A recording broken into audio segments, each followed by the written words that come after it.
Hello and welcome, ladies and gentlemen, to a Beyond the Summit presentation of paiN Gaming versus Team eHug here in the Redbull Battlegrounds North American pre-qualifier. I should say American. So we have a South American team here. The Brazilians, paiN Gaming, did go down in Game 1 to eHug. eHug played a really good draft where they were just able to execute well with their skill sets, able to just provide a lot of nuke damage and just in general control the engagements very nicely. It took them a little while, but they did take the first game of this best of 3 over paiN Gaming, and now we're into Game 2, seeing how paiN will respond. But it's been a pleasure to already be casting for you guys. I'm going to be casting solo for now. Tomorrow I will be bringing in some co-casters, but yeah, it is just me here. I'm Blaze, and I will be looking over the draft here to see that we have a Zeus and Venge banned out by paiN Gaming. They're actually going to open up with Axe and Lion, so a lot of good control coming out with the potential Blink Call, Blink Hexes. There's a lot of ways to catch eHug off guard, and it's important to have that against the Storm Spirit, who, if not controlled, is just going to be zipping around as much as possible. So you want those instant disables, and that's pretty much what they've got here. Team eHug, on the other hand, of course, they ban out the Sniper and Troll once again, and they're still opening with the Lina, but this time with the Storm Spirit. So it might actually be something a little bit different here. Last time Infinity took the Lina mid with the Null Talismans, you could probably say something similar for your standard Storm Spirit. So either this is going to be a different Lina than what we saw last time, or I think it's going to be just a carry Storm Spirit in the safe lane. So we'll see what Corey can do with something that's much more mobile than just the Phantom Lancer. But anyways, thank you guys so much for tuning in once again, and hopefully you guys are enjoying this. So far, eHug have been a pleasure to watch. Just a lot of cool skills flying about, and I've tried to catch up the action. Obviously, it's been a little while since I've been controlling the camera as well as providing the play-by-play, but hopefully you guys have enjoyed. So let's look at Phase 2. We've got the Juggernaut band as well as the Phoenix, and with that in mind, it looks like they're a little bit worried about the potential to actually single out somebody with just right-click damage. They might be going for a draft that doesn't have as much physical damage output, as much right-click damage output, because Juggernaut, as strong as he may be, putting him together with a Lina and a Storm Spirit, it's not always the ideal. It does make sense, though, that Shadow Demon gets picked up here. Presumably, Pandega is going to be playing that one again. And this could just be a support Lina. This could simplify things a lot if they just put Enzo on the Lina and have him follow up with the Light Strike Ray after Disruption. It's a very simple combo, and it makes it viable for Lina to be a support with this kind of a hero. So that would leave Infinity to go on the mid with the Storm Spirit, which is something that he's very talented with. And I think this just overall makes a lot of sense. So we'll see. Last time we did see Enzo kind of take the off lane at the start. We'll see if MJW is okay with that kind of halfway between 4 and 3 position where the Zeus takes some farm but still is in a supported role. Either way, paiN Gaming, they're going to go for the Queen of paiN here, and she is a lane dominator. She actually has a lot of potential to go toe-to-toe with the Storm Spirit, and it's going to mean eHug need to help out their mid lane a little bit here and there. Between the two of them, Storm Spirit's good, but Queen of paiN, used perfectly, can outmatch a lot of heroes, and Storm is no exception. So we'll have to see if that early smoke gank comes out from either side. Lion usually the better one to make that happen, but Shadow Demon Lina, you can't count it out. Even at level 1, they could find a good kill opening. The Viper was picked up by Sune last game, so they go ahead and ban it out here along with the Shadow Fiend. But Queen of paiN is going to be kind of coming online a little bit sooner. Even as early as level 6, she's going to be making the ganks happen, and she's going to be able to do a lot of damage with that Sonic Wave. So just combining the abilities together, you look at the Sonic Wave nuke potential early on, that's 290 damage. You've also got, on top of that, the Finger of Death, which is an early 600 damage nuke, and then you add in the Culling Blade. People are going to get chopped, is the bottom line. You do the math on that, and that equals dead heroes. They have a lot of potential to kill people off very quickly, and there's a lot of potential for paiN just to snowball this draft. They could move forward very quickly, as long as the Axe has an okay start and can get in range for that Culling Blade. There's not much more you can do from there. So we'll see. For right now, Team eHug looking for their second pick in Phase 2 here. Are going to not go for the carry just yet, so going to go for the Earthshaker, and this makes their draft pretty interesting. I think that means it's mid Lina and then Shadow Demon, Earthshaker, and Storm Spirit in the safe lane, where Shadow Demon and Earthshaker will emphasize roaming and pulling so that the Storm gets good experience. but you never know with these guys. There's a lot of different ways this can be played out, and it just depends on how much value they put in the safe lane farming Storm. Storm used to be considered a hero that just has to get levels and nothing else to move forward, but more recently we've been seeing teams just say, okay, well, get yourself some gold, man. Get a Soul Ring, Null Talisman, start, and then maybe go into something like an Orchid or a Bloodstone early. And yeah, that gives tons of gank potential against heroes like Queen of Pain and Lion. So we'll see what they have in store for us, but how do paiN Gaming respond? Now they know that they have two defensive heroes they're up against, the defensive Disruption, the defensive Fissure. Team eHug just have really reactive potential, and that generally is going to trump a snowbally ganky lineup. But in this case, they just still put more emphasis on those kills and go for the Nyx Assassin here. They're up against 3 intelligence heroes, so the mana burn's going to be doing some good work. A lot of AoE abilities, so you know that Spike Carapace is going to be hurting a lot. And yeah, you just get more chain stun. I mean, 4 stuns just between Lion and Nyx alone stacks up very quickly. And the Nyx is flexible, but I believe in this situation he's just going to be a support. So I like to see it, but the cool thing about Nyx Assassin is that he can really tax the other supports when it comes down to detection. Last game, Team eHug didn't buy much detection at all. Baga on the Vengeful Spirit was buying a ton, getting a lot of D wards out. Team eHug, they bought a couple of pairs of sentries maybe, and it wasn't like a big deal for them because they had control of the map through their heroes more so than the vision. And then of course the Zeus was able to scout a few things out with his ultimate and his lightning bolt. So in that regard, they had an economy advantage just in their supports alone in Game 1, whereas in Game 2, Nyx Assassin is going to be forcing a little bit more in terms of financial investment from eHug supports, and they're not going to be able to just rush out like an Earthshaker Blink Dagger. You're going to have to gradually build it up and really play for the utility of the team. Final pickup here coming from probably an offlaner, though we have seen Earthshaker take the offlane every once in a while. So that's the question. If they go for a carry pickup here, then it's a support Lina. If they go for an offlaner here, it's a support Earthshaker. So that'll be pretty much making their lanes quite transparent at that point in time. But it's nice to know they have their options open for Corey. Yeah, Corey's going to go for the Spectre. So yes, it is going to be a offlane Earthshaker, Lina and Shadow Demon on support, and Storm Spirit to take the mid. The only way they could vary this up is if they go for a jungling Storm Spirit. I've seen it within the past week. It fell flat on its face. I don't generally recommend it, but you know, sometimes it does work out that way. So unless they're jungling the Storm, you're going to see him mid, Lina, Shadow Demon supporting, and Shaker offlane isn't that bad. I mean, the Fissure block pulls back the waves there. He just needs to make sure that he gets some of the experience from that position, and then survive, of course, the Lina, the Nyx, and Nyx, who are going to be causing him a lot of issues. So paiN Gaming looking for their carry to go up against the Spectre, and it is late game Dota, guys. Naga Siren versus Spectre. I actually love the idea of this matchup here. In Game 1, Phantom Lancer was up against Juggernaut. These heroes have a very similar tempo, very mid-game centric, with some potential to scale late. In this case, paiN and eHug do the same exact thing, but in a very different way. They go for the Spectre and the Naga Siren. Spectre is a very late-game hero who has some minor potential in early mid, but really is just a trump card in the late game. And you could say the same for the Naga Siren that gets the farm. She kind of explodes with that Radiance and is able to do much, much more in terms of taking resources off the map and getting big from that point forward. So we'll have to see the item timings, if the Spectre goes for a battle build versus a Radiance farming build, and otherwise how it plays itself out. But this is going to be fun. Along with this, it's worth noting, at least for the moment, that Corey is picking up the Storm, and Spectre is... Oh, there's a fight recap for me. But just in case... Oh, it actually crashed out my Dota. Thank you, fight recap. Okay, well, we're going to get back into that in just a second here. Sorry about the issues here. I believe I can blame the fight recap on that, but I'm not 100% certain exactly why that transpired. But anyways, as I was saying, the Naga Siren's going to be playing the safe lane position, but I'm curious if the Spectre might actually go to the mid lane. I've seen this a couple of times, and with ample support, good rotations, you can really make the Spectre a viable mid laner that goes for a bottle, goes for the Spectral Dagger as a maxed skill, and just kind of goes from there.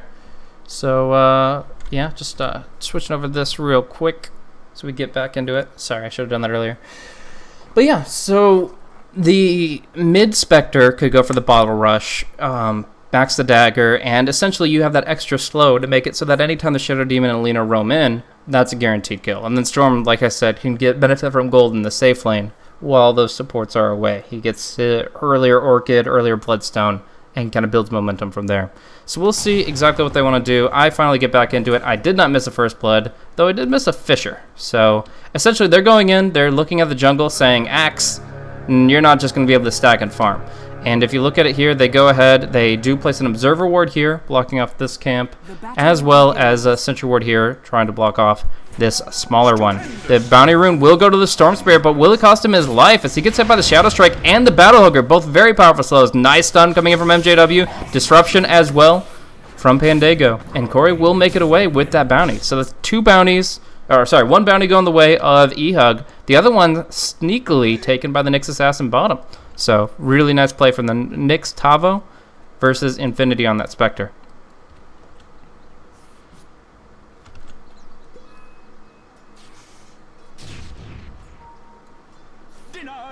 All right, let's fix everything. All right, panic, crisis averted. Let's move on forward with the game here. So, starting things off, quick introductions. Just roll through that, no time to waste. We've got Enzo on your offlaner, Shaker going for the boots first. Pretty similar to the Sand King, except he pulls back the lane with Fissure, and he doesn't have a Sandstorm escape. Spectre going to be farming safe lane, so not going to go for that bottle build, not going to go for that mid-emphasis. The Storm Spirit's going to be taking that more traditional role. And MJW is playing support Lina. Not unlike support Zeus, just doesn't really give a vision advantage so much as just a nuking advantage. Shadow Demon, again, Pandago. No surprise there.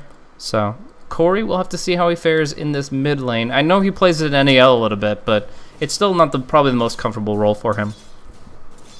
Either way, paiN, they've got 4DR on the mid lane, and that's a real risk to be taking. Essentially, your Queen of paiN, she could definitely win out over the Storm Spirit. She doesn't always do it, but she certainly is capable.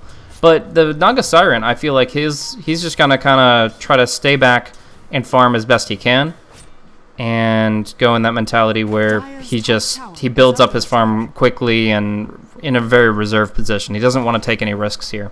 So he's going to get the top rune. This is going to be a bottle for refill for him, which is nice. In the meantime, the Nyx Assassin trying to mess with the bottom rune. He just has this Observer Ward and otherwise leaves Shadow Demon to get the bounty. So I was wrong about the Nyx being a support just because I assumed they wouldn't jungle the Axe. But of course, some teams are just willing to take a risk. And in this sense, it's a bit greedy, but the Axe can jungle. The Axe can try to stack things up, get some early farm out for himself, and still come online about the 10-minute mark. In the meantime, the Nyx Assassin offlane puts even more pressure on the supports to buy those sentries out, because the Vendetta will come out sooner when the supports are only level 3 or 4, and he can get kills on them, which will just directly detract from their income. Not sure why you would mana burn a Spectre, since her intelligence is only 22 with those branches. That means that, of course, that he's spending more mana than she is. But anyways, Tavo here. The cool thing about the Nyx Assassin is his base HP regen. He is one of the few heroes that has an enhanced base HP regen. Despite only having 22 strength, you can see with this Tango, he's healing up 10.3 per second. Along with the Stout Shield and the Spike Carapace, he can survive on this lane really nicely. It just comes down to Creequilibrium again. And we'll see if Pandago can successfully pull. For now, 2 range creeps doubled up is actually pushing out the wave. So, Axe, not really many camps to work with. As I mentioned, the 2 nice ones on the eastern side, the safe ones, are going to be blocked off. But he still is going to find okay start. I mean, he's got the Ring of Protection available, just needs to Ring of Regen, he'll be golden. In the meantime, CS for the mid lane, we've got 20 last hits on Storm, 7 denies, and then the Naga Siren's only sitting 16 and 0. Enzo leeching from this pull here. The neutrals essentially being split 3 ways, and Earthshaker getting his fair share of that, while also looking to cover the top rune. So not bad.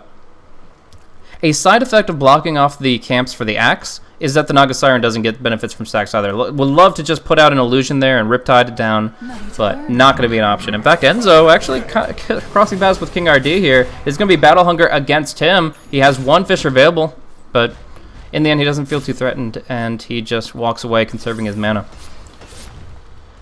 Meanwhile, the rotation comes through, no smoke on it, but the dire vision don't see anything until this point here. So Pandago, MJW lurking, and they are going to end up buying the boots and smoke onto the Lina now. But I'm sure the Nyx is going to call missing. They have this decent ward to see if they kind of scurry out into the night. And in the meantime, it's going to be a blink forward onto Enzo. Nice Shadow Strike, level 2, doing some good damage here. Earthshaker taking the hits, but it's not going to be the first blood. The first blood actually goes in the mid lane. Earthshaker still will fall, but I was talking about the Lina and the Shadow Demon lurking in the shadows. They still keep their smoke a deceit, but the important thing is, of course, they find an opportunity to just go Electro Vortex, Light Strike Arrays, Disruptions if needed, and there you go. A good kill against the Naga Siren that will set her back substantially. King RD does find some solo experience as well as the Tranquil Boots. He'll be kind of bouncing back, but it's still a pretty heavy loss for the first blood to go the other way. Like, if the Earthshaker was the first blood for the Queen of Pain, suddenly Queen of Pain has a ton of momentum in this top lane. Much more than just the null tally treads bottle start. Tavo does have the chance to just spam Spike Carapace, will try to do so. No, he doesn't get the Carapace off! I feel like he had the timing window for it, but maybe MJW's Light Strike was just that perfect. Either way, he takes a huge amount of damage, goes down quickly, and that's another successful gank for eHug. So Infinity's got a free farm lane. Corey is looking really good here on the mid. And paiN, they're still trying to just get there. The Axe is trying to find his level 6 through the jungle, and obviously the Blink Dagger next. And Naga now 2 levels behind this Storm Spirit. He's having a really hard time.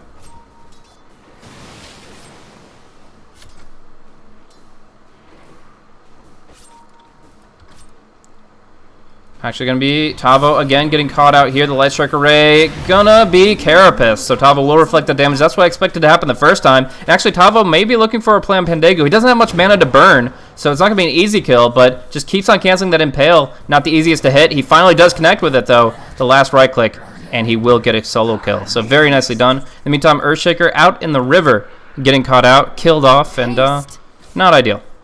Haunt coming out, trying to bring Tavo low, but doesn't really finish the job. So the kill on Earthshaker went to the Queen of Pain.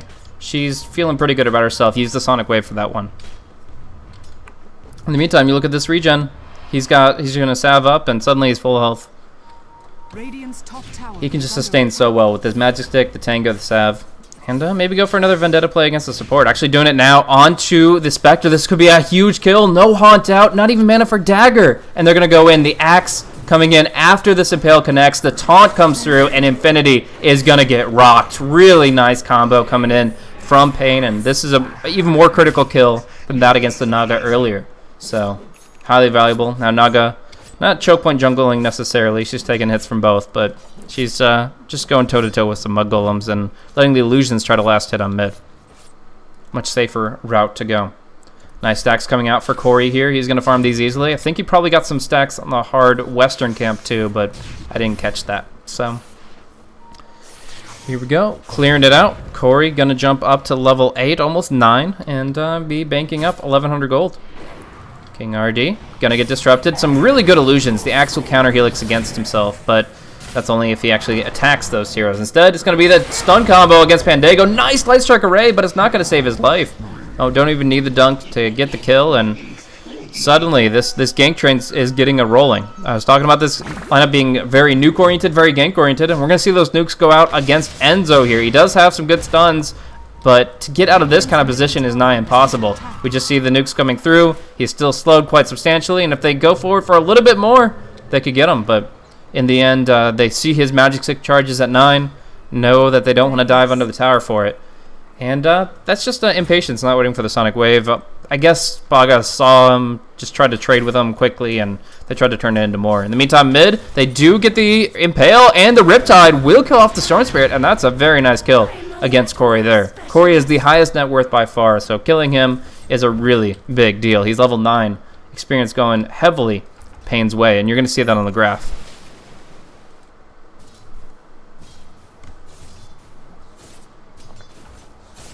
Yes, guys, this is a best of 3 between these two teams. eHug took game 1, but paiN are looking really strong to try to bring it back in this one here. Infinity's got to pick up the pace on the farm, and I think Storm's got to get some ganks going. Like, he's had a great start, but you want to actually find some kill opportunities on this hero as quickly as you can. And I think that time is just about now. But the TP is going to be to the mid lane, and he's going to keep farming. King RD as well farming, and he's going to be only about 950 gold away. Actually, yeah, 1,050 away. I was right the first time. Anyways, he's going to have that Blink Dagger pretty soon. It's still going to be a few minutes off, but they're buying time pretty well on all the lanes. Tavo is controlling the bottom pretty well, killing off supports multiple times over, and that Spectre kill was just immense. Song of the Sirens did not skill up for 4DR. He feels that he just can get more value out of the maxed Mirror Image and Riptide. Those things do just more damage and survive that much better. As you can see, he's getting last hits with them while getting the rune as well, and even if it's just a bounty rune, it's nice farm for him. It does look, though, that 4DR is going to be going for the Radiance Rush. He's not going to be building up like Drums of Endurance or anything else. Doesn't have really the momentum for that, so he's just going to go, say, Ring of Aquila boots and go right for that Sacred Relic after the bottle. Meantime, down bottom, we got a two-man gank. This Sentry might show a Vendetta play, but not from the route that Tavo's going to be coming in from. No Blink Dagger available, so Infinity, he's going to have to come to the creep play for them to get the kill. And here we go. Perfect opportunity. Jumping in. Baga going for the Hex. Oh, he gets the dagger off, though, and he will just walk right into the tree. It's a three-man gank failing completely. You can even add in 4 as 40 hours not too far off. So 4 heroes down bottom. Not finding a kill, finding a little bit of farm from mid lane and from the jungle, but all in all, just not what they want when King RD could just be farming, or could be farming very efficiently if they just could see the stack. The Dire Observer Ward, it doesn't pass into the fog, and they actually don't know about it just yet. Man, if they could see this, they would contest it heavily. I think even the Queen of paiN would TP down so that they could claim this jungle, but they just walk right by, unbeknownst to them, a juicy set, bountiful set of income. Just gonna remain in the hands of the Radiant, most likely farmed out by the Storm Spirit when Corey finds it to be convenient for him.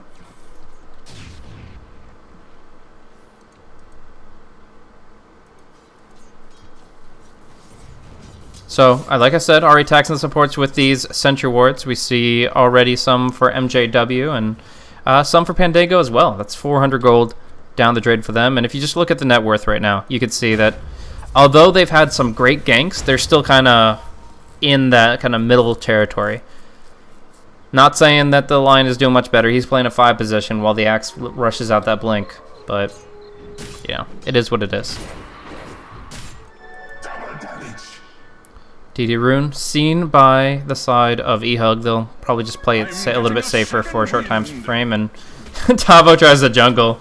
You got a lot of HP regen, but I'm not sure about that. Sonic Wave committed on the top lane here, just getting the quick burst combo, and Earthshaker falls once more. This guy's not too tanky early on, and he's ended up feeding 3 kills. So it's just that burst potential from the Queen of paiN, and it doesn't bode well for this Earthshaker if he keeps going top lane. In the meantime, the Dragon Slave, as well as the AoE abilities of the Storm Spirit, clear out this camp here. And they actually got the Sentry Ward out onto the one placed earlier. So that's really nice.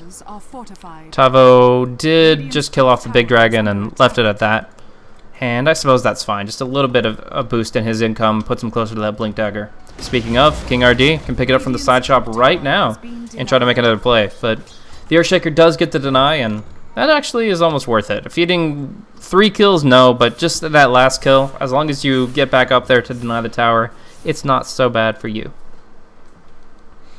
So, good overall team jungling coming in from eHug, but they have to put that money somewhere. Let's see what they end up doing with it. Because right now they know the Naga's been farming pretty well. They assume that she's going to be looking for that Sacred Relic pretty soon. Maybe not this soon, but within the next few minutes. So they're probably going to look for a gank play against her. And with that Song of the Siren, they have to commit a lot of stuns to make sure she doesn't get that spell off. But we'll see. For right now, it's Infinity hiding out in the trees. And yeah, they feel that there is a gank play coming, but it's not bottom, it's top. Looking for Enza once again, presumably. So we'll see if they can get in range here. Unveiling the Blink Dagger, King RD, looking for his chance to call. It is only a level 1 call, so 2-second duration instead of up to 3.2. Longer cooldown as well. But looking to go in as soon as they push out to the next wave, assuming they do. Enzo's kind of half baiting this, but at the same time, he should go down too quickly for it to really be a return. Going in, the blink call onto the creep wave. There's your counter helixes. Looking for the quick dunk, but no, it's Echo Slam. It's LSA and Laguna. Sune almost going down too. Yes, the right clicks are sufficient. They actually turned this perfectly around, just getting all the spells they want, and the gankers become the gankies. That is a really nice bait coming in from eHug that we're very aware of some real threats on the map. So as long as the Spectre hides out under her tower and makes her a non-target, they could just use this Earthshaker as the clear option. And paiN, they say, okay, that's like a 70% chance of getting a kill. Well, they get the kill, but at what cost? My goodness, that was a great play. So eHug pushing forward in this game with that counter gank play, and Spectre farming up nicely. Also banking 2,300. It's not a sacred relic, as 40R has claimed, but accounting for the current net worth of having the phase boots, the Ring of Aquil, etc., it's not too bad. Still, they're going to go for another play down bottom. The Observer Ward seeing King RD, and they could maybe go for another counter gank play. We'll see what the supports have in store for us. Pendago right now just finishing up his Tranquils. MJW just heading back to base. He wants a blink as well. Speaking of, Tavo, that last hit gets him the Blink Dagger. And they have some great mobility tools to get in. It's just about getting out if the things start getting sour. And the Songless Siren is pretty much the only tool they have for that. So, I guess the answer to that problem is just to initiate good fights. But they need a little bit more vision for that. Right now, their only ward up is on the top rune. And they're being scouted out with most of their movements. There's a nice ward up here towards the top rune for the side of eHug, and this lane ward has been doing some tremendous work for them as well. Radiant's top tower is still looking around, looking for some opportunities. I noticed some low HP neutrals, but they haven't found a kill just yet. So Vendetta's going to expire here, it looks like, and that just means wasted time. eHug creating space for their cores, but this also gives time to 40R. He's been a ticking time bomb for quite some time, and now we see it taking full effect. The Radiance is complete, and his farm is just going to jump up substantially. Already the second in GPM, 440. Not bad at all for the Naga Siren here at 16, 17 minutes, but getting this Radiance is suddenly going to be that much more. He's going to be able to farm out the entirety of the jungle and often two lanes all at the same time thanks to the mirror image. So, Courier making its deliveries soon. A bottle crowing at the moment, which is awkward for the Radiance timing. But in the end, we look for a missed Blink Dagger, and it's actually just going to be a haunt the other way. Pendago gets a Demonic Purge onto Tavo, and he is going to have to Vendetta out. Now King RD taking some real damage to those pure right clicks, and he's going to be zipped down by Corey. Finger of Death comes out, but Baga's the one to fall. Corey just able to make the big play with his ultimate, and a great time for Infinity to scout. I'm not sure if they kind of saw something coming or they just were a little bit worried. Either way, they find their opportunity. So the big deal there was, of course, the Axe was trying to go for a blink call and he just couldn't. I think he just missed the blink button. There's sometimes where you hit the blink button, but your pathing gets screwed up and suddenly you can't change. The spell that you want to come after blink comes before, and that's very, very frustrating, that delay. But no matter how it played out, that's a wasted call on dead air, and eHug turned it around. Tavo doesn't get to deny the tower, but now they get the Orchid play against Infinity. Nice disruption, allows them to disengage, and actually they want to still go. They go for the Light Strike Array, but they see 3 instead of just the 1. And they head for the hills. MGW blink stun against him very shortly, perhaps. Tavo just gets hit by the Light Strike and is actually going to get bursted down. He has to Vendetta to get away, and Sonic Wave hits on 2.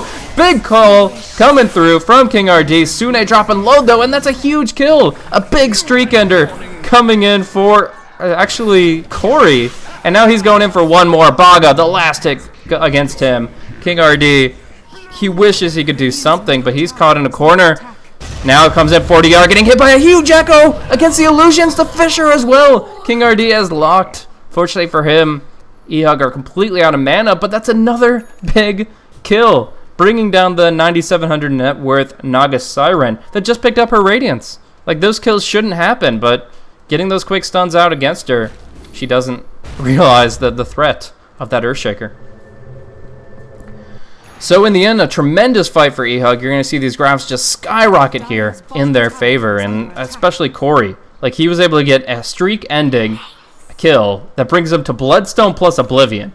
Like, he didn't have either of those just until just now, but suddenly he jumps up 2,000 net worth. So, good play overall from eHug, but they still have yet to address the Naga Siren. She kind of handed herself out there in a silver platter, Le Poisson style, but she still has the potential to play it passive. Just keep farming, Radiant Squelic Blade BOTs, and I mean, as long as you have those BOTs, you can always try to make the jump out. So that means that either Fisher is going to have to cancel her TP away, somebody's going to have to get a BKB, Corey's going to have to go for a perfect initiation against her, which is while the song is active, ball lightning and get the electric vortex while you're invulnerable. Otherwise, it's going to be her able to song TP out of anything. So, unless she gets bursted down, of course. Down bottom, Infinity gets jumped on by the Nyx Assassin, but he really can't finish the job. He's just kind of a nuisance here, more than anything else. He doesn't have that much momentum now that they've fed away so many kills. Now you will see the golden experience going back the way of paiN, not because of kills or anything, but simply because of this Radiance farm. It's just the Naga can take so much of the map right now. Entire bottom lane, but we're going to actually see a kill here, bringing down the Queen of paiN. They catch her out, and they're going to go on Baga too. Great combo, jump up, and across the map, the Spectre's Haunt does work. She's suddenly very close to Radiance thanks to those assists, and yeah, she just has been, Infinity's been doing really good this game, staying on par despite some early pressure with the Nyx and the Axe. So, looking at the items overall, oh, it's actually going to be Axe jumping in, defends the disruption, keeps Corey fine, now impaled, but no mana burn. Middle tower is under attack. Kind of difficult to hold this tower. Of course, the Naga can just send one illusion to the creep waves behind this team, but directly engaging is very difficult. So for now, the forward DR is just going to be farming out the jungle here, pushing down bottom, and building up that Manta style. And so, not sure what he's up to, but cheeky plays is what he's looking for, and looks like he's just going to fall back to stick around with his allies. So it was kind of a race between Corey and 4DR right now. If Corey can finish this Orchid before the Manta comes out on the Naga, that's essentially a free kill, because she can't actually get the Song of the Siren off because of the silence. If she gets the Manta first, then she can just shrug it off as long as she's not using it too aggressively.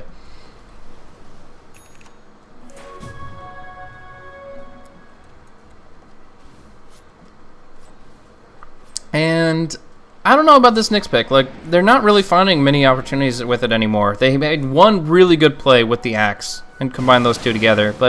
And obviously, like I said, the Nyx survives in the off lane. Later mana burn will be good. But the way that a Nyx really thrives is by finding quick solo pickoffs, and I just kind of feel like the time has passed for that. The Pandago has a disruption, Lina has a Yules, and the important thing is, of course, they have enough HP to survive the initial gank. Radiance now up for Spectre. That Haunt's going to be even more impactful. The Max Desolate, the Radiance, whether you're clumped or you're spread, it's going to be hurting a lot. Illusion's pushing out the bottom lane, but smoking right past them. They're going to be gunning for the Nyx Assassin. He blinks out just in time, and they can't pursue fast enough. They'll haunt it, they'll see them, but they have no way of closing the distance. Infinity!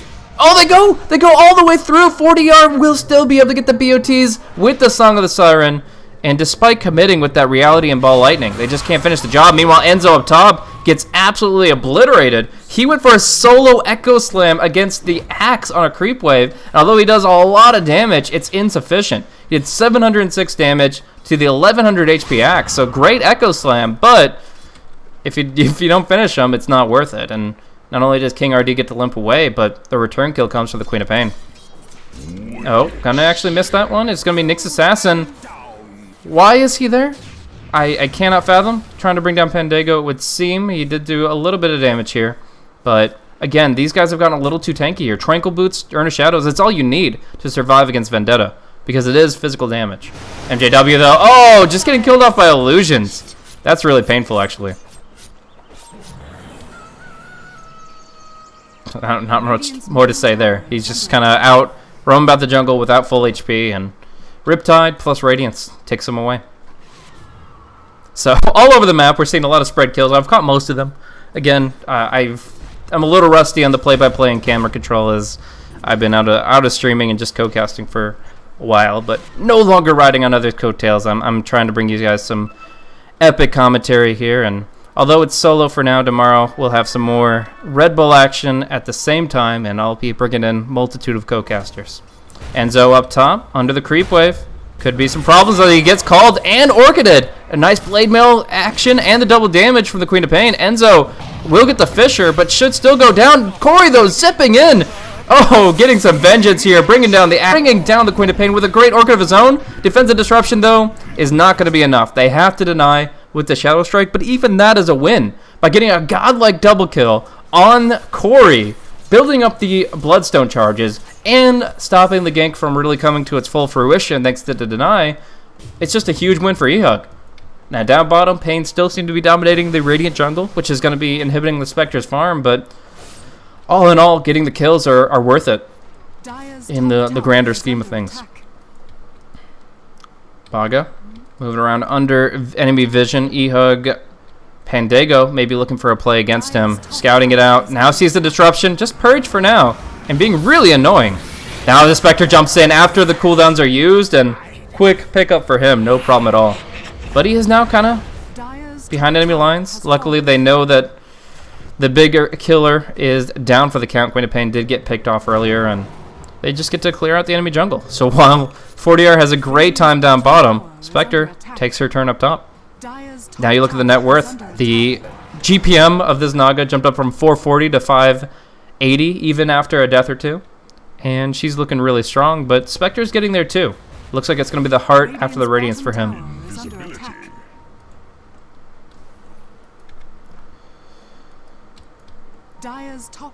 Manta, Mirovich. If he sees him 40R popping all of those at once, it could be a grand echo, but for now it's just Enzo roaming around looking for opportunities. Now it's worth noting that despite the fact that Nyx and Axe have blink daggers, it's actually really hard to get a blink off in the fights these games. If they're not starting the fights and finding those openings very early on in the engagement, the Spectre Haunt is going to come through, and when it does, the Spectre Illusions are going to be hitting on them, the Radiance is going to be ticking on them. You just don't get away from that to get your blink off, and suddenly you can't maneuver. Now Ascension Ward catches out Enzo all by himself. Great combo, but they exhaust all their ultimates to finish it. I think Orchid plus Figure would have done it, but they want to be sure. Taking no chances, they get a kill, and they claim some secure farm for their Naga for a little bit longer.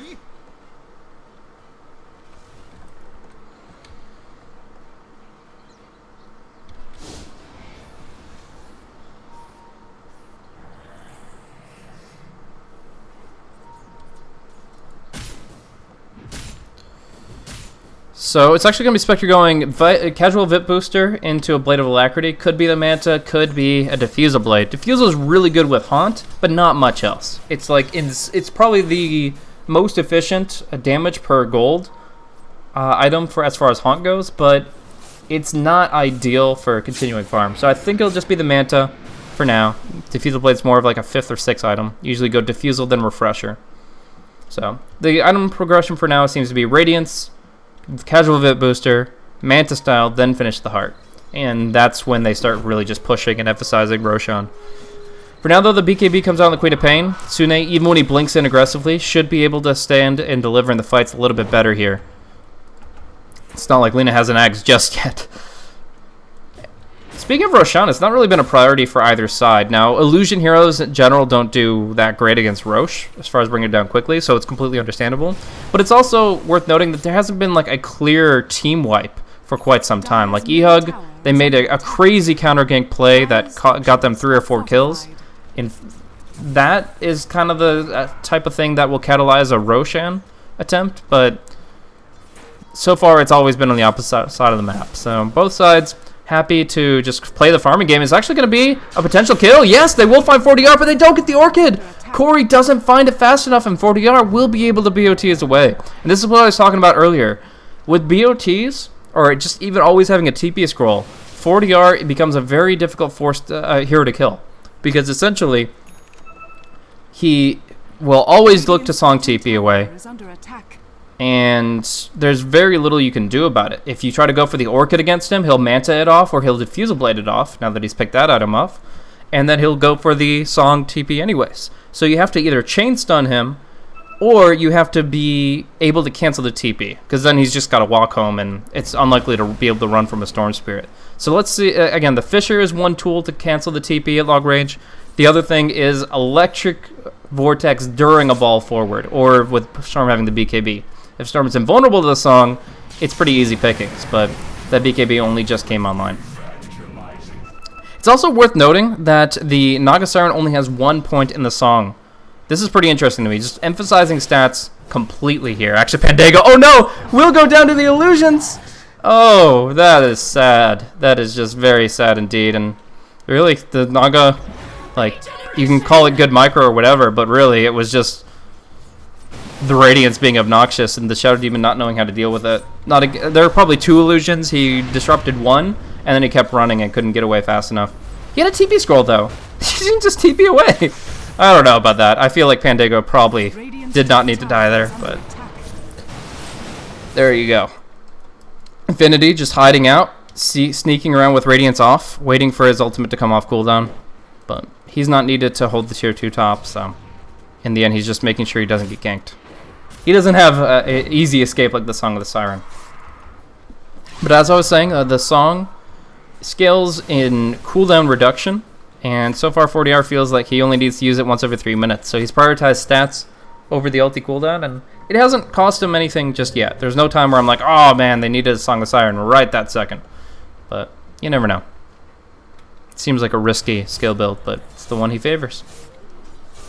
Anywho, I'm really looking for the time where we actually get to see an offensive Song, where we're not just spreading the map, farming, and disengaging from fights of the Song of the Siren, where we're actually looking for the Song to set up things. You have the Berserker's Call, you have Earth Spike, you have Impale, Sonic Wave. All this can come through right as the Song of the Siren ends if you coordinate well enough with your allies, and that could mean just tremendous things for the side of paiN Gaming, but so far they're not confident. They're just kind of playing the long game, avoiding kills, and as a result they only have 14 with a lineup that before the Naga Siren was drafted looks like just a purely ganking and killing lineup. Like Nyx, Queen of paiN, Lion, Axe, all you want to do is just shed some blood, but in this case 14 kills. They're not really getting much other than some really good net worth on the Naga, which is no surprise.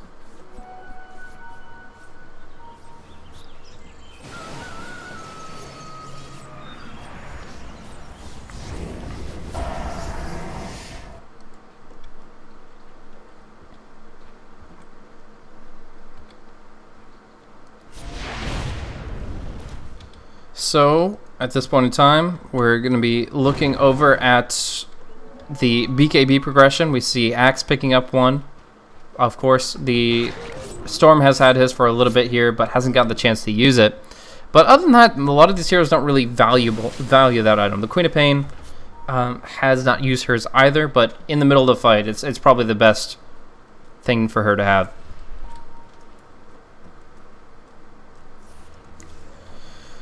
Farming pretty efficiently here. We've got 229 last hits on the Storm, almost 200 on the Spectre. Seems a little low, but again, she was under some decent pressure in the laning phase. Infinity, he's usually the guy that makes the plays happen. He's usually the guy that just jumps and gets kills, finds lots of great assists. In this case, he's put in a role where he's just emphasizing farm above all else, and I just feel like the mentality is swapped between Corey and Infinity. I feel like, I mean, you can see here, Corey has more last hits on Storm than Spectre. And I feel like Infinity has emphasis on kills and assists, that Storm should. And Corey has emphasis on last hits and farm, which the Spectre should. So it's a little lopsided between those two, but they find whatever works for them, and yeah, they take it in stride.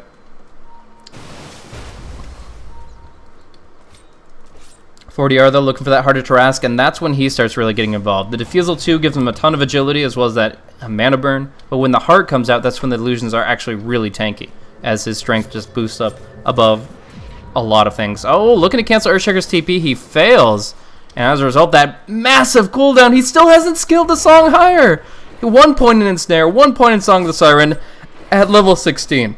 And that means he just popped the song to try to cancel a TP, and he is extremely vulnerable. Now, it's important to note, top, you will be a Spike Carapace coming out, trying to reflect a lot of damage here. That's going to be actually the pull in onto the Queen of Pain. Can't get the BKB off in time. They both go down. Now the Axe, just farming agents. Nothing to see here, folks. But, yeah, no, I mean, just quick jump in there. They get the kill that they want to on the Nyx, and they get the Queen of Pain for free. She didn't get a single opportunity to BKB out of that. Space created a little bit for the Naga Siren, but, again, if you're using your song to cancel TPs, you probably want to make it something that you can spam out a little bit more. If they had 3 points in song, I'm sure they could have used it more offensively, but by just using it as a last resort, by skilling it once every 3 minutes, it feels weak. Now, again, there is some mind games where essentially eHug don't know that it's level 1. They assume it's level 3 at this point, so they're like, oh, the song is up, we can't do this. We can't kill him, etc., when that's far from the truth. But I still kind of feel like there's going to be some point in time where he has it on cooldown, and he's very, very sad. Anywho, we've got a net worth advantage of about 6,000, but the experience actually goes the other way, back towards eHug. So paiN are leading in gold, but because the Naga Siren gets a lot of creep kills without actually being near them, you're actually seeing experience go the other way. So if you look at it, 439 last hits on the Naga Siren, but her experience per minute is 4th place right now. And that's just because the illusions are doing the brunt work of the farming. So as a result, we see some pretty high level heroes on the side of eHug. A level 21 Storm, a level 18 Spectre, even the supporting staff moving in quickly towards level 16. Now smoking up past illusions, trying to ignore them as best they can. Lina is on the front line here, but who do they actually pick up that they can actually kill off with the Yule's initiation? The Axe and the Queen of Pain can both BKB out of it. The Tavo should be able to Spike Carapace out of it. And Naga Siren might even be able to Manta dodge it. So it's not ideal to have the Lina on the front line of that. And yeah, they're just not seeing a kill opportunity. We're going to see here in towards the mid. Smoke coming through. A dire Observer Ward in a great aggressive position for King to get the jump. But nobody's here just yet to defend. Tier 2 dropping low. Fortification available. Now MJW. They know he's here. They're going to go look for the play. Just need one blink initiation to set everything in motion. But there it is. MJW getting blinked on. Getting called very, very quickly. Nice combo there. Now Infinity getting a kill here onto the Lion. Sonic Wave will bring down the Shadow Demon in return. And Corey's actually going to take a lot of damage here. Pops his BKB. Plenty of mana to work with as he has the Bloodstone, the bottle. They get the stuns out from the Shaker. And they do bring down Axe as well. It's only 2 left. 4DR and Sune all by themselves, but they're still doing some good work. Damage over time, get the Scream, get the Ensnare. Corey gets finished off, but he does get the Suicide at the last second. It doesn't heal the Shaker, though. So he goes down, and in the end, the chaotic fight concludes with 2 alive for paiN, only 1 living for eHug. Obviously, the biggest issue with that fight was the fact that it started off by the Lina getting jumped by the Axe. The Axe jumps in with Blink BKB. No trouble at all finishing off that Lina. She didn't stand a chance. So, I mean, that's a great way to start the fight, and although I admire what the cores of eHug tried to do to turn it back around, I still think paiN profit from that in the fullest. The one thing they can take solace in is 40R's about to get capped. Oh, BOT attempt, not going to succeed. But essentially, 40R is about to hit his maximum potential. He's going to go for an Eye of Scotty, it looks like, as his final item. I mean, it could be any of the 3 alternatives, but I think it's the Scotty, just for the stats. But from there, the only other items you can pick up, like if you want damage, you can go Daedalus and Butterfly and kind of sub out a couple of items. Like when you're popping your illusions, you drop the Radiance, pick up one of those 2 I mentioned, and that's great. The other thing is a Refresher Orb. We've seen this a lot, where Refresher is kind of that 7th item slot for the Naga Siren. You get that 2nd song out, you get the 2nd set of BOTs, a Manta, Mirror Image out, and it's a big deal. Corey jumping on Baga, pretty clean snipe, and it's all thanks to this Observer Ward placed by Pandago earlier. So, good kill. Will it turn into a Roche is the question. They have some decent right click, but Looks like they're not going to risk it. The line isn't the biggest pickoff of all time, and in the meantime, their top is getting pushed in. So they'll just stay together, maybe look for an opportunity here, but they can't necessarily tell if 40 yards are real or a fake. Now the Spectre solving that for them, but they're just going to wait out the Haunt with their Song of the Siren. So in the end, we're seeing a lot more damage taken by eHug than by paiN. I think that's a really cool maneuver to trade the Song of the Siren for the Haunt. I've seen it a few times in these late-game Naga versus Spectre matchups. The problem I have with it, it still goes back to this Song of the Siren. You don't trade cooldowns when your cooldowns are longer, and the Haunt's going to be back up in 90, whereas Song's down for 150 seconds. But you can only harp on this one thing so long. This is his decision to make. It's a very conscious one, and he just says, hey, I don't need it. He's not looking for the resident sleeper Dota. He's just looking to keep farming, and the stats help to a tiny, minuscule extent. Aghanims finally finished on Lina. This is what we've been waiting on. 950 pure damage for MJW. As well, the Spectre finishes her heart, so all these illusions are going to be tanky. As well as the dispersion damage is going to be real. Dispersion is an ability that really scales well with Spectre's health. You're going to be seeing a lot of effective HP from the Spectre, and most of it will be reflected onto the opposition. It doesn't go through Magic Immunity, but it still hurts out anybody nearby that doesn't have a BKB active. Smoke play. Looks like they're grouping up for it. Waiting for a good opportunity. Not on the Observer Ward. Not on the Observer Ward. Oh. Okay, they're splitting up. They're not going for it yet. No D Ward, but the smoke seems pretty clear. They're all four moving together, and Baga has the smoke in his inventory, so I feel like eHug are going to be suspicious very shortly. Actually, Sonic waving. Is that into the pit? A little odd. It is agged up though, right? Yeah, okay, so it's a short cooldown, not a big deal. There it is, the blink back, the smoke. Tavo, I think, was right there when the smoke occurred, so they could have technically seen it, but you have to be looking on the map. Either way, they know that Roche is probably the target of choice for paiN, and right now they're just happy to push top. Baga, Tavo, the ganking duo going mid. MJW, maybe the target. They have Sentry Vision. They will see the smoke break. They know about Tavo, and MJW should be able to bait this a little bit. So in the end, Tier 2 falls up top. Roche goes down, and we'll see who picks up the Aegis now that 40-hour slots are full. Aegis goes to the Queen of paiN. No surprises there. And could even give her incentive to buy out for her whatever item she wants. Most likely the Hex. We've seen Scotty Queen of paiN a lot more often, but I still think Hex is pretty important this game. Wow, this is a slow one, guys. They are really just building up the tension up to this palpable late game scenario where just everybody's going to be battling like titans. They are getting crazy farmed up. We have 4 heroes above 16,000 net worth right now, and that's 6-slot territory for a lot of these guys. Like Queen of paiN upgrades to Hex, switches over to BOTs, and she's got 1 item slot after that. Nice Yule's blink out from the Lina, or actually, sorry, it was the Earthshaker. I'm like, Lina doesn't have a blink dagger. It's been a problem for her all game. But Enzo has got it. He's been rocking this 3 position pretty well, and in the end, he has less farm, but the fact that he doesn't have to build Aghanims really helps his item build. Actually going to go for a long jump. Corey gets the Hex out onto King RD, but he's out of mana completely. BKB's up, the Echo Slam comes through, and they clean up 2. Now haunting forward, realitying forward, getting kills left and right. 40R doesn't want to have to pop the Song of the Siren, so they just lose 3. Lion goes down in the middle of it. Infinity's actually the one to take it, just with the Haunt. And with 3 down, Aegis or not on that Queen of paiN, we're going to be seeing some objective pressure from eHug. So where do they go at this point? Last outer Q tower is bottom lane, but Lina just TP'd away from there, and they're still spreading the map. It looks like this will just be a reset that gives more Bloodstone charges to Corey. Now that's not bad, because right now he only has a 40-second respawn time if he dies. Did I do the math right on that? I feel like it's... No, level 25 is a long time, so... Instead of 100 seconds, it's only 40. That's a big difference.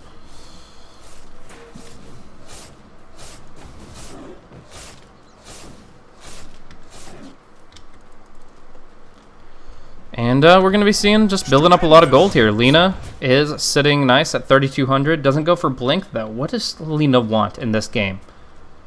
Diffusal Blade I've seen just as a casual pickup to clear out illusions a little bit better. Hex is great for just jumping this Naga before she gets a chance to respond. But without a Blink Dagger, I don't feel it's as high utility. Refresh Orb's pretty awesome for the double Laguna Blade, but seems like a bit of an all-in gambit. Enzo jumping in. She's clearing out the illusions, no problem. And actually, it's going to be the jump in against Pandago. Fortunately for them, it's not a high-value kill, but it's still 55 seconds without their Shadow Demon. And I believe that was smoked up, because if you look at the Observer Ward vision, we've still got this one on the high ground here, and he just placed out this one. So I believe they did smoke for that, but either way. They're going to try to move in towards the middle lane and try to make use of this Queen of paiN Aegis.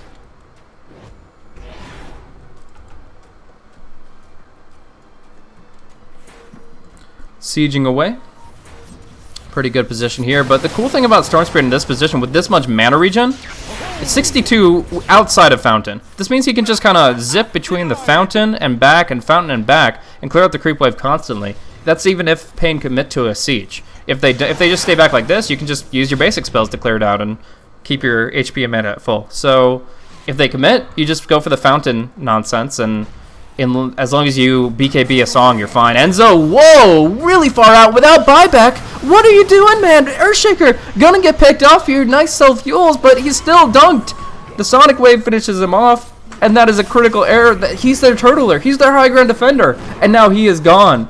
40R just goes, says, okay, backdoor protection down. Let's make some damage happen. But he immediately backs off here. Mid lane is where we're going to be looking for the big jump. Look at the damage! Just obliterating the side of eHug here. They're all falling by the wayside. Nice Laguna against the Axe. Blade Mail on cooldown, but even still, the loss of the Shaker turns into the death of the Storm, and if not for all those Bloodstone charges, that would cost them the racks. But as he's respawning 25 seconds, there's still hope for that. Infinity did pop the Haunt in the middle of that, so he has to TP for this one. We're actually going to see the Scream, self-yules, but the stuns. Oh, nice BKB from MJW. Playing into the next Assassin, looking for blood, looking for a kill. It's going to be Tavo. No, he still survives, and he's outside the Radiance range. So MJW on the back line dealing with illusion. Sune blinking out, keeping the Aegis intact, mostly just to recharge him shortly thereafter. It's not going to last much longer, yeah. In about 10 seconds, he'll be full HP. By regen rune or by Aegis. Still, no buybacks forced. Tier 3 down. No racks damage. Really odd result, but I think probably the most palpable thing is Corey losing some of those Bloodstone charges. Building up to like 25 charges gets you an instant respawn, and from there you can just end the game with like 3 lives. You fight, you die once, you get back into the game, you die again, you buy back, and then you're back in, and it's just like, if you're on the defensive, that proximity to the well makes Storm Spirit one of the best heroes to defend your Ancient. But MJW gets stunned out, no BKB available, but they're still going in. Nice combo up from Corey and Enzo, but the King RD still able to get a good call off. Need that Laguna to come out. It will hit onto Sune, who has to go in full retreat now. Pandago taking the hits, 40R, causing mayhem on the back lines. It's going to be Corey that gets picked off. A huge pick as he had already lost so many charges. And in the meantime, they Song Spectre to lock him out. The Fisher does not bring Queen of paiN down, and they're just going to walk away off of that. Corey taking a heavy loss. Infinity kept out of the fight. And that is now a max Song of the Siren, so he'll have it in just 40 seconds. Can they take racks off of this, though? That's the question. Great fight for them. Still a lot of ultimates available. And that regen rune now found for Sune.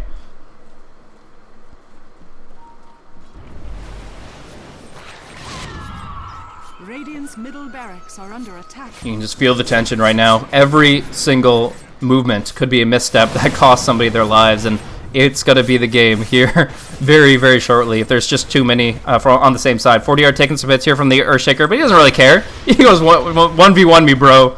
Too easy. And we're actually going to see the Illusions doing some work on the mid racks as well. So nothing really direct, no full engagement, but they're still able to do some structural damage. It's actually going to be a Haunt out. They counter it with the Song, and it's just going to be a TP away for everybody. No, Corey! Oh, Corey made a critical mistake there, and it cost them a kill on the Naga Siren 100%. I wouldn't speak so absolutely, if not for how clear this was. If Corey either BKBs during his ball lightning to make sure that he's never affected by the song, or he balls a little bit further in order to get the electric vortex off mid-ball. Then you cancel the TP of the Naga Siren, and she dies. But as it was, he did neither of those two things. He balled a little short, probably thought he could maybe shift Q something. It doesn't work out. The Naga walks away, and she will may remain active on the map. I mean, at this point in time, you can kind of make the argument that 40R doesn't need any more items. He's got his buyback gold, and it's only the buyback cooldown that matters, but I don't know if they can really consider a way to end the game without Naga Siren down. So getting her buyback on cooldown would be a great way to start that. Either way, we got the Shiva's Guard out for the Storm Spirit. He's actually not going to have buyback for that. Does buy out. In the meantime, Infinity, he does go for the Refresh Orb, but really kind of lacking in the damage department. He actually, like, just the Manta Radiance, I mean, that does some good damage, but it's not going to kill off half these heroes. It's not going to bring any of them below half with the double Haunt. So great item in general, but he needs to follow it up with some damage. Bottom line. 7,500 gold in favor of paiN Gaming right now on net worth, and the experience graph coming back to even pretty quickly. paiN are bringing this game back for themselves, and I don't think they were ever really sweating it. They really are confident in 40R's ability to do a lot of work with this Naga Siren. Obviously, he's farmed amazingly. Last hits, again, 680 for the Naga with only 360 for Infinity Spectre. That's a huge difference, obviously. But we'll see. Right now, it could be a play up top. Enzo charging up that totem, but Queen of paiN's nowhere to be found.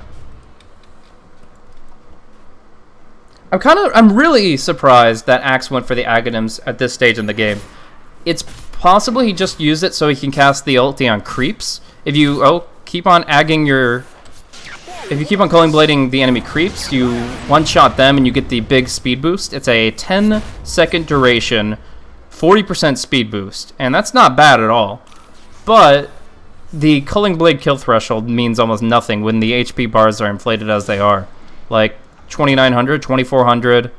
These heroes, they're damn tanky, and that extra couple hundred kill threshold from 400 to 550, not all that valuable. So I expected something a little bit different from him, but in the end, the Ags is what it is, and it's probably the last item he'll pick up this game. It's just that kind of a state where at 52 minutes, you don't really get many more options than just save buyback.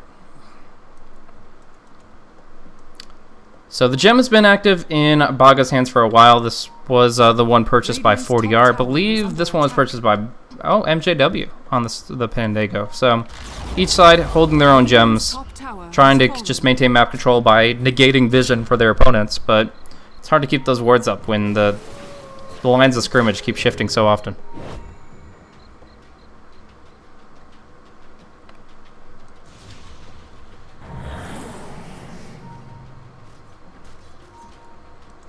So, checking out the Smokes of Deceit, we've got 6 minutes for the restock for the Radiant, and the Dire have one available. Courier says, no sir.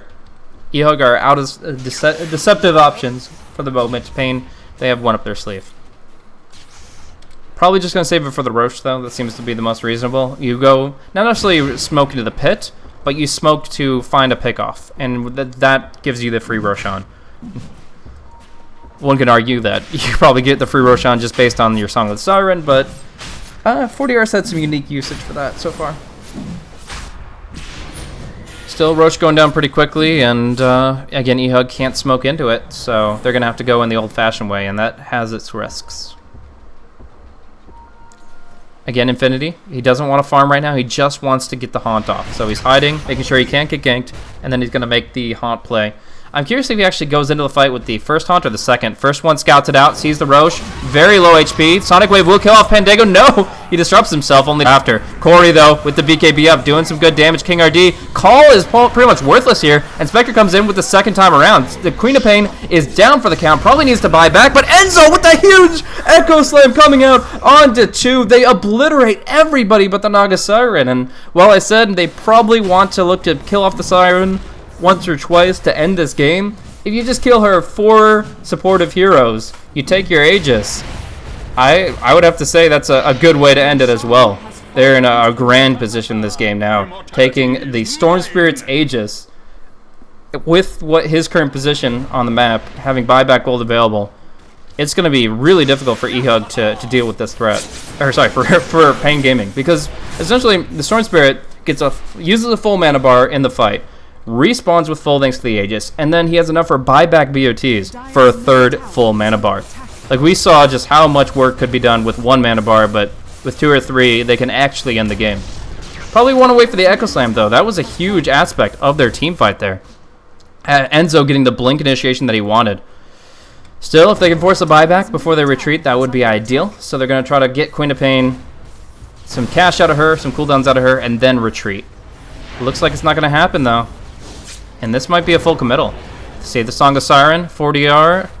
No Blink Dagger. He has to just go in right for the song. No, he gets hexed out. They go in for the jump here. He just gets 4-staffed away, though, and the tier 3 is all that's going to go down. Now Axe has respawned. Tavo with the stun and the song. Holding Corey in place. Pandago as well.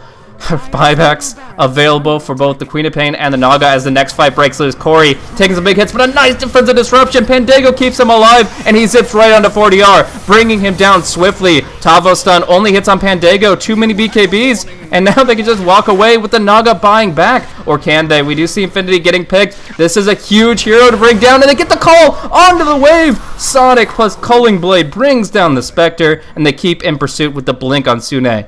They won't be able to bring anybody down further, but their ideal now is to bring the buyback of the Spectre in line with that of the Naga Siren. Naga had to buy back. They need the Infinity to do so as well, and for that they need pressure.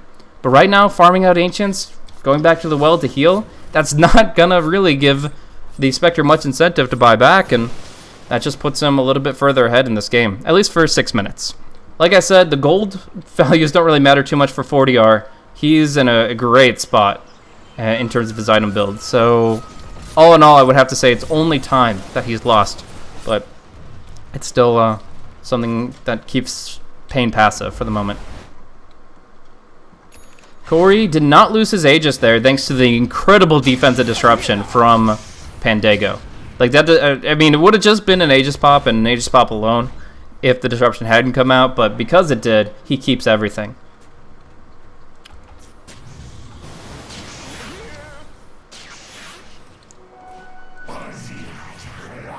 Ooh, looking for that refresher orb. That's going to be fun from the Queen of paiN. She will be able to blink in, silence and hex twice, BKB twice, and obviously the most important, the double sonic wave. I was talking about it for the Lina, but I was optimistic with her farm. But Sude's going to have it in no time at all, and getting, what is it, like 1100 AoE pure damage that goes through BKB. Incredible. Just incredible. Like, if they're going to win the game, it might be just on the back of that. Back over to the graphs, it's been a few minutes, and we do see that paiN hit a critical point where they were just rocking it. They had a great golden experience advantage, but it all means nothing now, as it's just goes right back the other way. This seems like holding a resource advantage is just coiling a spring so that it can bounce back against you very shortly. But yeah, at least for now. We've got pretty clear lines drawn. Look at these Radiant Observer words. They say, okay, cover the river. If the enemy crosses the river and anything but the smoke, we'll know about it and we'll be able to deal with that threat. Even the Sentry Ward spots out Tavo's movement. Running around with the double damager in here. But will they be able to counteract it? They have a gem.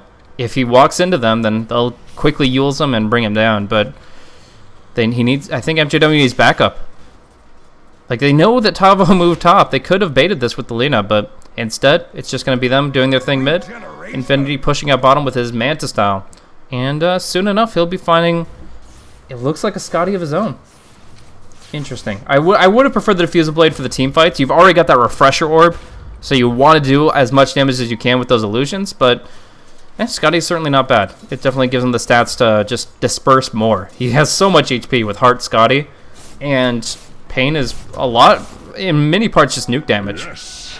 Queen of paiN, Lion, a lot of nukes, a little bit of control. Now this is interesting.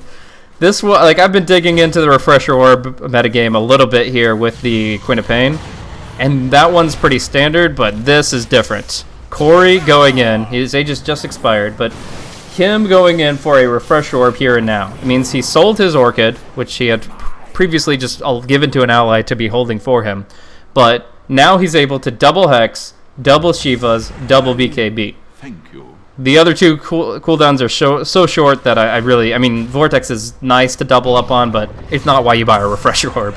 He's doing it for his items to refresh those and those alone. And we'll see how it plays out. Going in against Tavo. Oh! Could have been a nice jump, but still keeps the smoke of deceit up. So, another thing that comes into play, if this game goes like hyper late, I'm talking like 30 more minutes, we're already an hour in, but you don't know how long it'll go. If he builds up a lot of Bloodstone charges, say 25, then he gets that play that I was talking about before. He can not only use it on the defensive when they're getting their throne pushed in, where he instant respawns and then fights, and then dies and then buybacks and fights. He can also use it on the offensive by refreshing BOTs. So just another mobility tool, as well as all the other great things about this item. Then again, it is a hefty investment, and Storm's mana pool is pretty much exhausted every fight anyways. Spectre, what you got, man? Looking for the Scotty. Looks like he'll have it at the secret shop right now.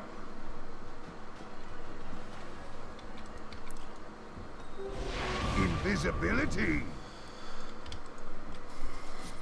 Tavo seems really poor, considering he was the offlaner a long time ago. in the laning phase, he was taking the offlane, but he only has 4 kills and 5 assists, 88 last hits. The end result is only actually 10k net worth. He's third from the bottom. So instead of like rocking Dagon 5 Ethereal Blades, this guy's sitting here with 4 Staff Yules and Blink. It's not bad, but if the Lina BKBs and Lagunas, then he's down to 400 HP. That's all I'm saying. Still, Enzo, I'm actually curious how he'll build, because I actually think that he's been a huge part of these last few fights. Enzo, with the Sand King and now with the Earthshaker, really shows that he likes to make those ultimates count in the mid to late game, and we certainly are in that late game territory now. So I could see multiple items that enhance that. You could see something like a Veil of Discord, an Aghanim Scepter, or even a Refresher Orb for him, for the double Echo Slam. But at least for now, he's just hoarding his gold. 5,000 on him, but I don't know. So many possible choices. I mean, you could even still see the Hex. More Hexes, the better in a lot of situations in these late game stages. Because BKBs only last so long.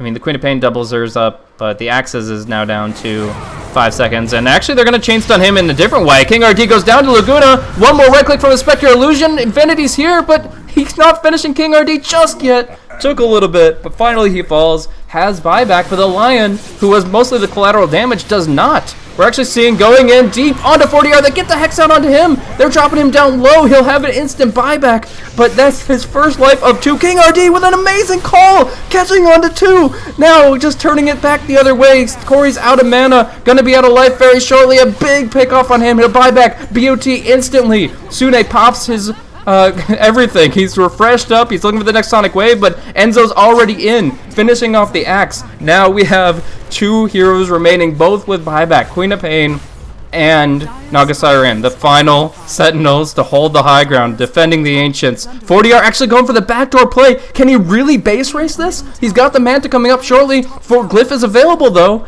and it's not for the side of the Dire. He can't base race this.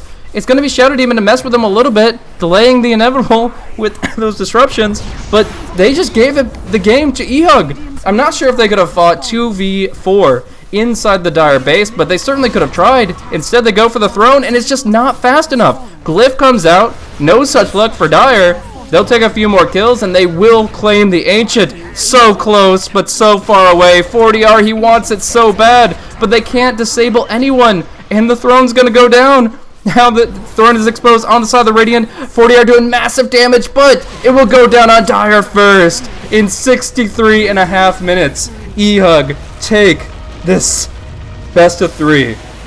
They take game 1 smoothly. They take game 2 in a hell of a fight between Titans. These heroes at maxed item value.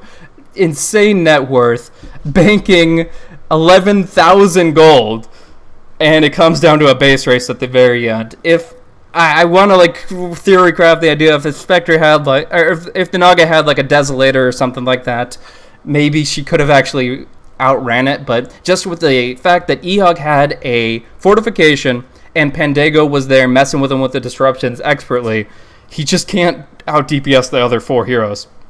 So they go for a Gambit after losing 3, down for the full death duration, and I applaud them. But in the end, paiN Gaming will lose out this best of 3 series. eHug take it 2-0, and what a hell of a way to finish it. Thank you guys for sticking around. Hopefully some of you guys got to catch the whole hour-long game, and it's really tough to solo cast that, but hope you guys enjoyed the commentary. If you guys want to hear more from me, look me up on Twitter at BlazeCasting, and you can follow me if you so choose. Also follow Beyond the Summit so you can see where all the action is going to be happening, whether it's the Redbull Battleground or any other events that they're going to be covering. So we're going to be going into another game, I believe.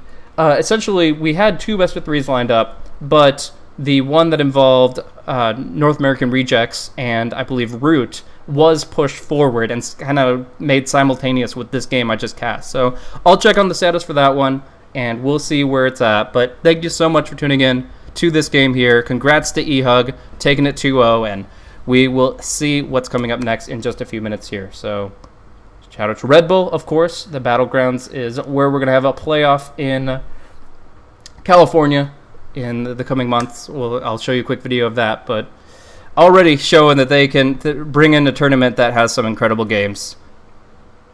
Thank you guys so much for tuning in. Blaze signing off for the moment, and we'll see what's coming up next.